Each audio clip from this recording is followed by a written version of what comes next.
আজকাল অনেক মায়েরা সন্তান নিতে চান না। ইসলামের দৃষ্টিতে বিষয়টা কেমন একটু ব্যাখ্যা করবেন? অনেক মায়েরা আছেন সত্যি তাই, যে তারা সন্তান নিতে চান না। আমি কাউকে পেলেই সাধারণত জিজ্ঞেস করি, এটা আমার একটা অভ্যাস, বাচ্চা কাচ্চা কয়জন? যাদের সাথে দেখা হয় আমি এটা জানার চেষ্টা করি। আমার একটা কৌতূহল, সন্তান নিতে না চাওয়া, এটা যদি কোনো বোন না চান তাহলে সেক্ষেত্রে এটা তার একটা ভুল বলে আমি মনে করি। তার প্রতি রেসপেক্ট রেখে আমি বলতে চাই, এটা শরিয়া দৃষ্টিকোণ থেকে একটা ভুল পদক্ষেপ।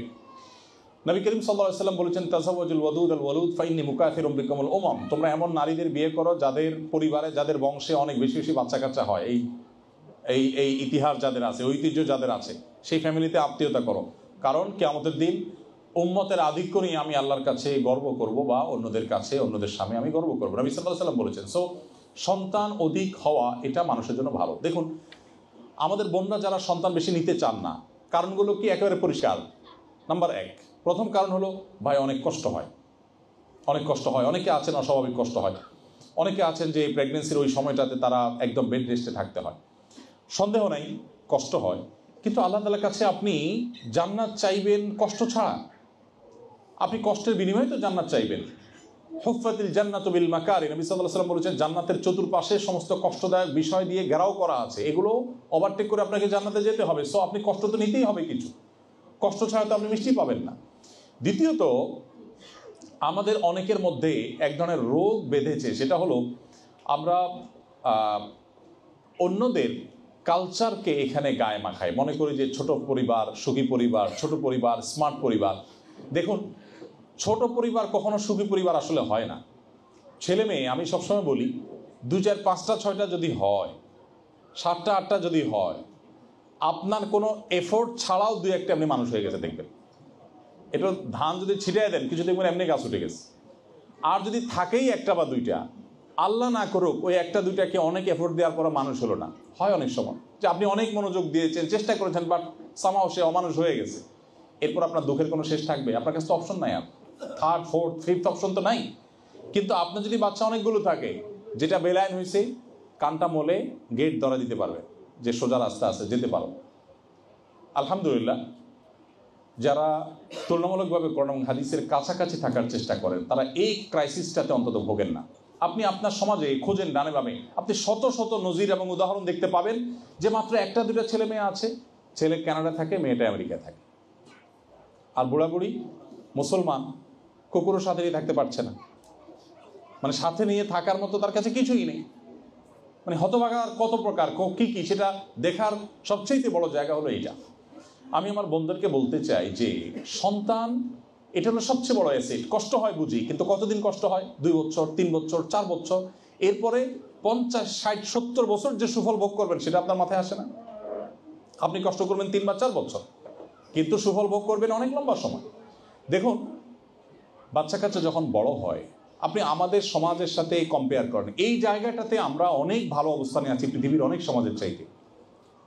যার 4-5টা ছেলে মেয়ে, তার বৃদ্ধ বয়সটা আপনি চিন্তা করুন। আমাদের দেশে গ্রামীণ পরিবেশে বৃদ্ধদের, মুরব্বীদের, বৃদ্ধাদের একটু অবস্থা চিন্তা করুন, দাদি নানিদের অবস্থা চিন্তা করুন, আমাদের যারা দাদি নানি আছে ওনাদের কথা চিন্তা করুন। ছেলে মেয়েরা যদি মাসে একবার করে আসে, খবর নেয়, তাতে তার প্রতিদিনই বা নিয়মিত তার কাছে কেউ না কেউ কানেক্টেড থাকছে। আজকে বড় ছেলে যোগাযোগ করছে, কালকে ছোট ছেলে করছে, সকালে এক ছেলে ফোন দিয়েছে, দুপুরে আরেক ছেলে ফোন দিয়েছে, উনি সবসময় ফুরফুরা মোডে আছেন।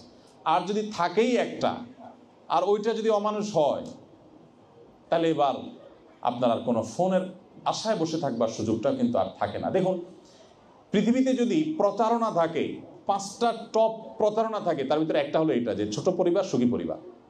মিথ্যার যদি কোনো তালিকা করা হয়, লিস্ট করা হয়, মিথ্যার তালিকার শীর্ষে থাকবে এই কথাটা, যে ছোট পরিবার সুখী পরিবার। কে বলেছে আপনাকে?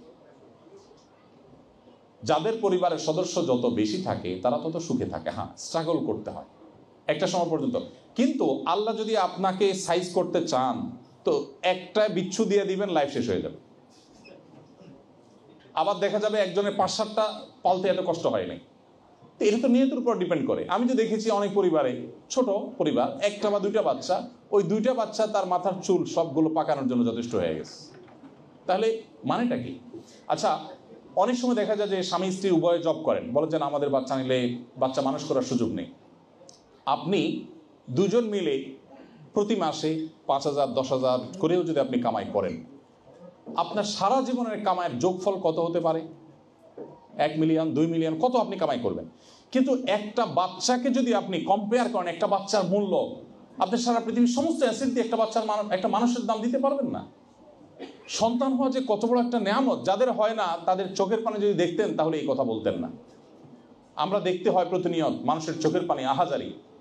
গতকালকে হামবুর্গে গিয়েছি, এক বাংলাদেশি ভাই দৌড়ে এসেছেন, একেবারে শেষ মুহূর্ত পর্যন্ত কানে কানে বলছেন, বারবার বলছেন, ভাই একটু প্লিজ দোয়া করবেন, আল্লাহ কোনো সন্তান এখনো দেন নাই। এই জন্য বোনদেরকে আমি রিকোয়েস্ট করতে চাই, আল্লাহর ওয়াস্তে আপনারা সন্তান নেয়ার ব্যাপারে আপনারা পজিটিভ চিন্তা করবেন। কষ্ট হবে, কষ্ট বিনিময়ে আল্লাহ তাআলা বিনিময় দান করবেন, এবং জান্নাত আমরা এমনি এমনি পাবো না, এই সমস্ত কষ্টের বিনিময়ে আমরা জান্নাত পাবো ইনশাআল্লাহ। আল্লাহ তাআলা আমাদেরকে তৌফিক দান করুন।